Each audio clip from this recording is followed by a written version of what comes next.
김수종이 꿈꾸는 정의롭고 원칙이 살아있는 대한민국.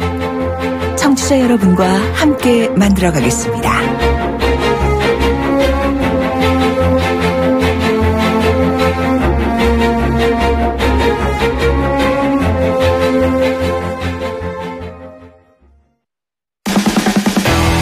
돌려보고 비틀어보는 오늘의 이슈. 이종훈의 뉴스 측면 승부.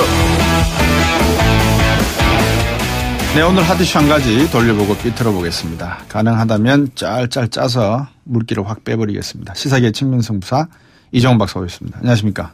네, 이종훈입니다. 오늘 무엇을 또 한번 삐틀어 볼까요? 흥진호 7일. 저 북한에 뭐 80km 올라가셨다는 네, 그 배 말씀입니까? 바로 그 배입니다. 오늘 저 문재인 대통령이 국회에서 이 시정연설했잖아요. 네. 그런데 자유한국당 의원들이 이 현수막 시위를 벌였습니다. 또요? 예, 그런데 현수막 아주 대형 현수막을 이제 이번엔 내걸었는데 예.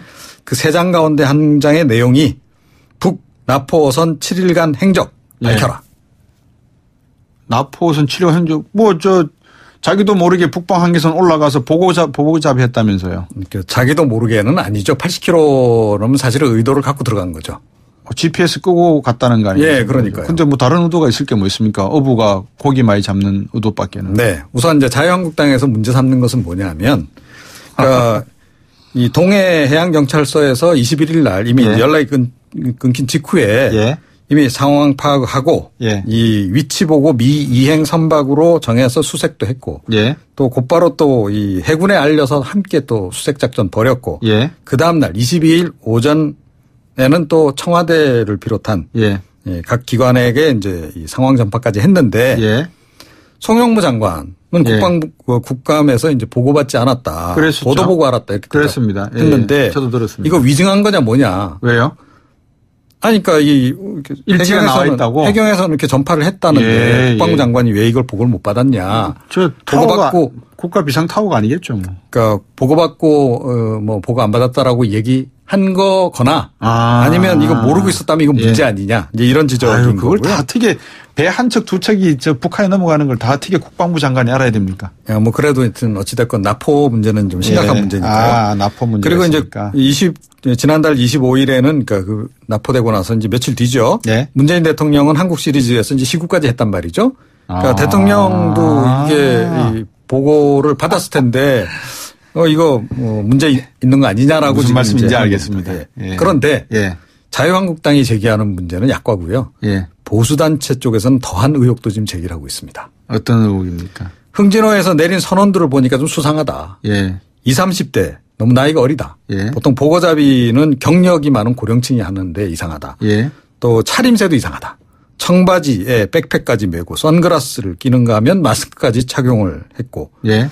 그리고 가족들이 보통 나와서 이렇게 부둥켜 안고 좋아하기 마련인데 그런 광경도 없었고. 또 가족도 실종 신고도 안 했다고 하고. 납포 당시에 SOS 신호를 보낼 수 있었는데 보내지 않았고. 또 보고잡이 처리 12월부터인데 왜 벌써부터 이 조업에 나섰는지. 또 처음에 속초로 왔다가 이 지금 선원들이 울진항으로 가길 원했다라고 지금 얘기를 하거든요. 네.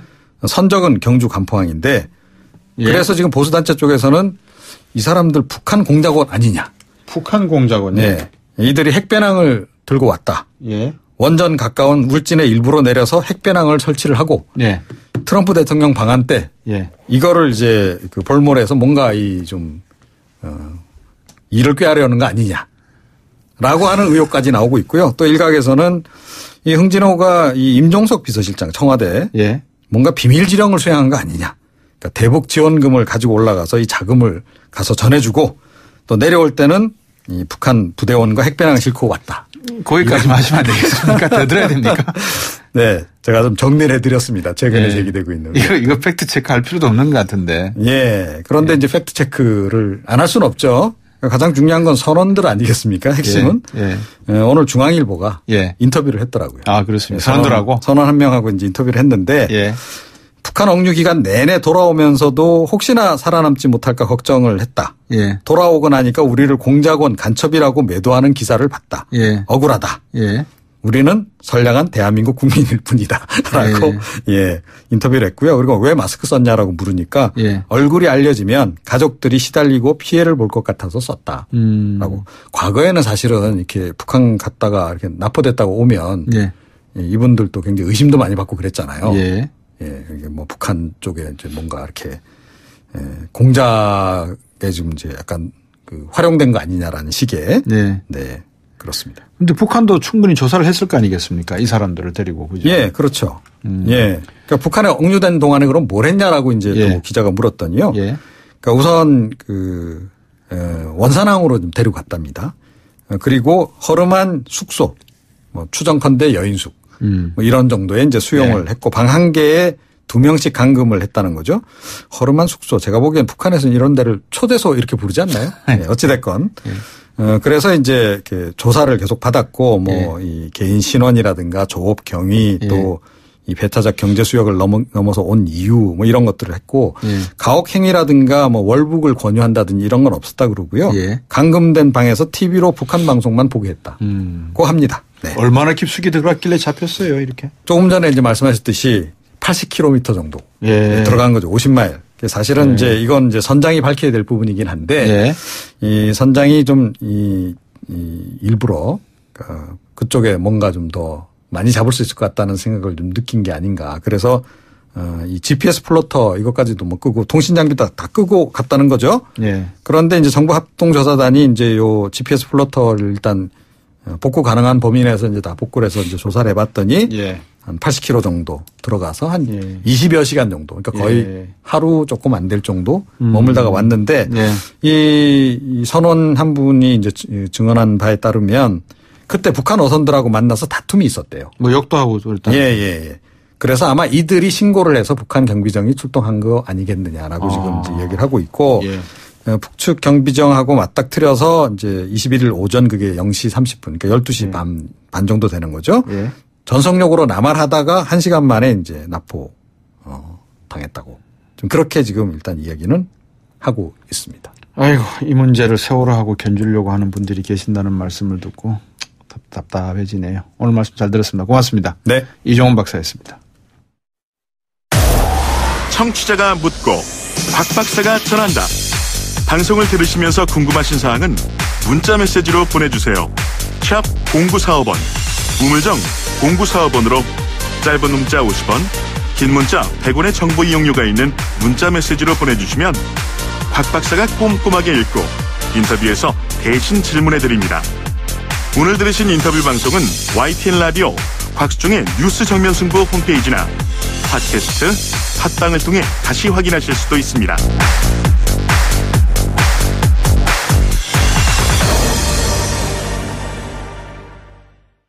네, 얼마 전 단막 뉴스가 나간 게 있었습니다. 북한 풍계리 이틀 전인가요? 핵실험장. 일단 핵실험으로 인해서 집안이 약해져 붕괴됐다, 뭐 되고 있다, 될 수도 있다 이런 소식이 나갔는데 일본 쪽에서는 붕괴됐다 이렇게 소문이 나오고 있는 모양이네요.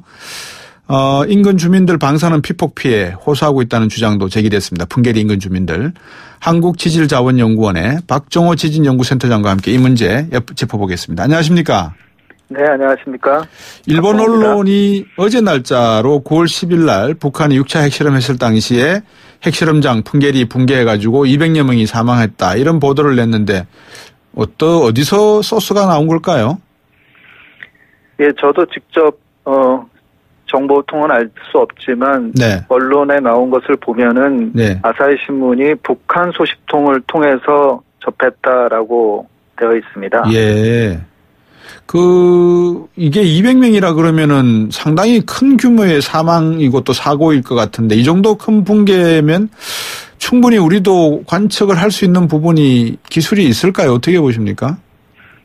네, 물론 지하에서 갱도가 붕괴가 되면 지진파가 발생을 합니다. 네네.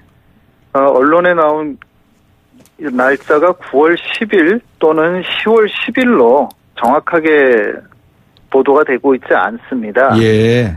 다만 저희 센터에서는 이틀에 대한 지진파 분석을 해봤는데, 거리가 멀리 있는 관계로, 지진파에서는 특별한 신호는 파악되지 않았습니다. 예.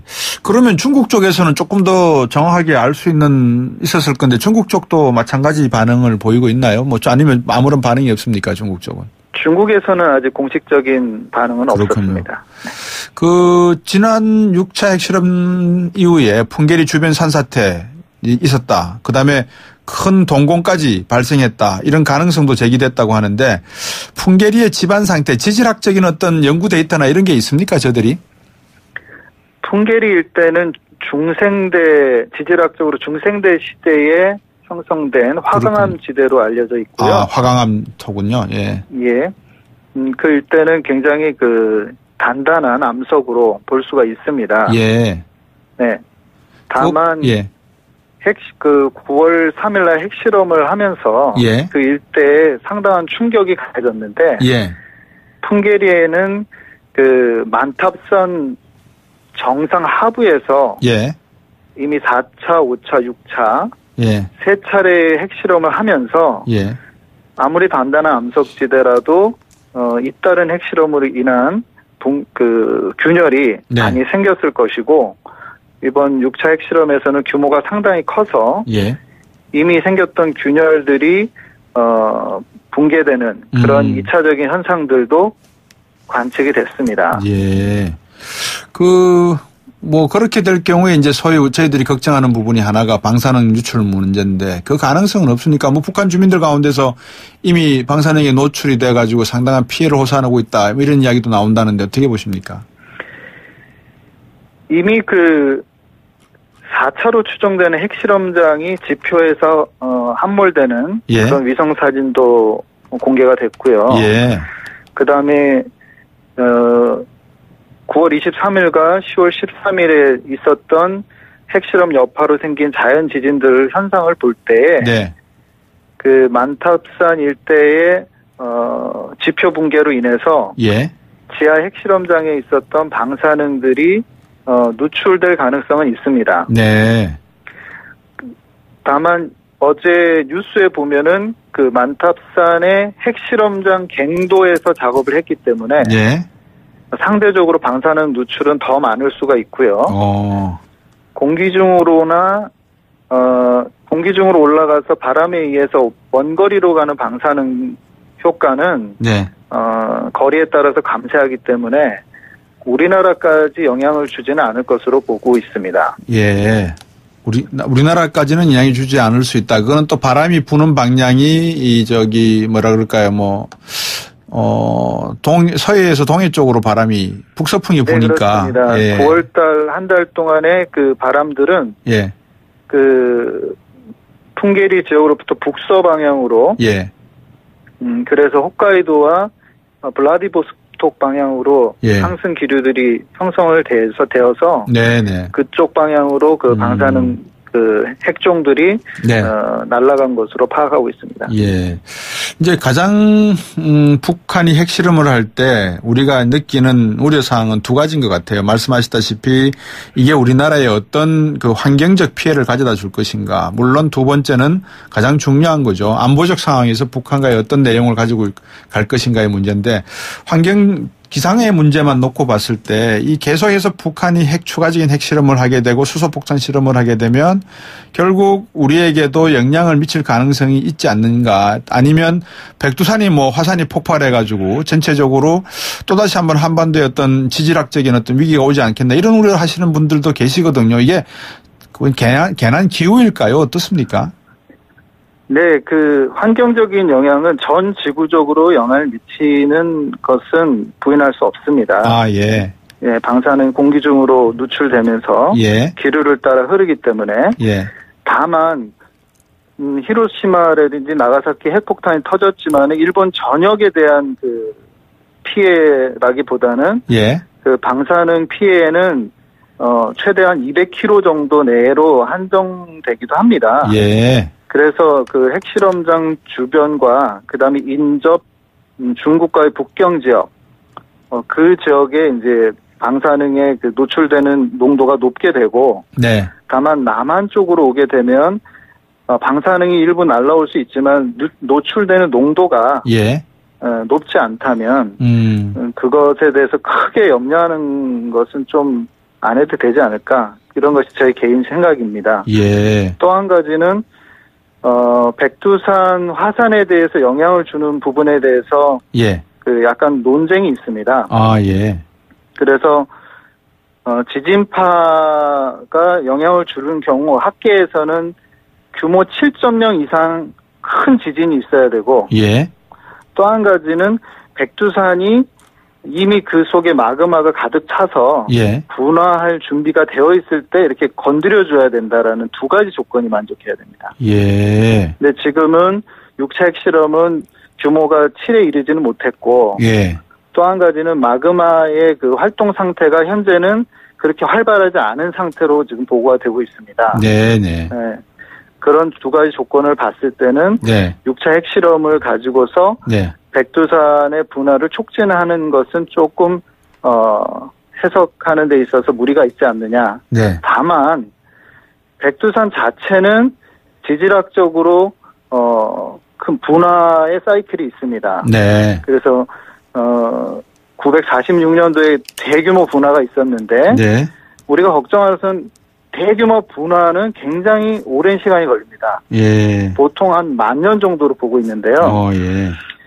지금 946년으로부터 한 1,000년 정도 지났습니다. 예. 그 사이에 가스 분출이라든지 소규모 마그마 분출들은 수백 년에 한 번씩 일어났습니다. 네. 그래서 지금 예상하건대 가스 분출이라든지 소규모 마그마 분화는 백두산의 그 지질학적인 사이클에 의해서 난다. 네. 그래서 거기에 대해서 관측과 대비가 필요하다. 이렇게 생각하면 되겠습니다. 방금 말씀해 주신 이제 대규모 분화에서 어느 정도 마그마의 활동이 생길 수 있는 그런 시점이다라는 말씀을 주셨는데 예. 어떤 방금 가스가 분출되면 그 가스가 어떤 성분의 가스가 나오게 되고 어떤 성분이 유독하고 그래서 우리는 어떤 준비를 해야 될지 조금 구체적으로 말씀을 주신다면요. 가스가 이제 분출된다는 것은 그 마그마 속에 녹아 있는 성분들이 이제 지표로 이렇게 마그마가 올라오게 되면 네. 압력이 줄어들게 됩니다. 네. 마치 이제 탄산음료의 압력이 높을 때는 탄산가스가 물에 녹아 있지만 네네네네. 뚜껑을 열게 되면 압력이 낮아지면서 그 날아가죠. 가스가 위로 올라오는 예. 그런 분출 현상인데 네. 그 마그마가 지표 위로 올라오게 되면 네. 마그마 속에 있는 그런 가스 성분들이 이제 지표로 올라오면서 예. 가스로 인한 지진을 일으킵니다. 네. 그게 이제 2002년부터 2006년 사이에 있었고요. 예. 지금은 잠잠해졌습니다. 그렇군요. 네. 네. 한 가지만 더 여쭤볼게요. 지금 이제 저는 그런 이야기들을 방송에서 좀 했었습니다. 우리나라가 지금 탈원전으로 가고 있지 않습니까? 그죠? 네. 탈원전 정책으로 가고 있는데 지금 중국 동해안 쪽으로 원전을 한 100여 기 세우겠다. 이게 아마 중국의 비전 같은데 만약에 중국에서 원자력 발전소에 어떤 문제가 생기거나 후쿠시마 같은 사태가 만약에 만에 하나 난다면 우리의 기상에는 어떤 영향을 주고 우리 환경에는 어떤 영향을 줄 수 있을까요? 제가 지진 전문가라. 예. 그렇군요. 예. 예. 그런데 상식적으로 보면. 네. 지금 미세먼지가 날아오는 것이 중국에서 날아오듯이. 그렇죠. 중국의 그런 핵실험장들이 후쿠시마처럼 문제가 생기면. 네. 그 미세먼지가 타고 오는 경로를 따라 날아오기 때문에. 네. 상식적으로 봐서는, 위험하다고. 예. 얘기할 수 있겠습니다. 알겠습니다. 오늘 자세한 말씀을 들어서 조금은 안심이 됩니다만 그래도 긴장은 놓을 수 없을 것 같습니다. 오늘 말씀 잘 들었습니다. 네, 감사합니다. 네, 박정호 한국지질자원연구원 지진연구센터장이었습니다. 네, YTN 뉴스 7시 뉴스 듣고 돌아오시겠습니다. 저는 3부에서 기다리겠는데요. 요즘 북한의 핵 문제라든지 또 트럼프 대통령의 한국 방문을 앞두고 여러 가지 이슈들이 많이 있는 것 같습니다. 그럼에도 불구하고 우리는 정치 개혁을 해야 된다. 또 오늘 문재인 대통령께서 시정연설을 하시면서 개헌 문제를 말씀하셨거든요. 정치하는 청년 주간 여의도 시간에 오늘 개헌 문제를 좀 집중적으로 두 젊은 청년들과 함께 이야기를 나눠보려고 합니다. 많은 관심 가져주시고 같이 하면 좋겠습니다. 우물정 0945 단문 50원 장문 100원입니다. 저는 3부에서 기다리겠습니다.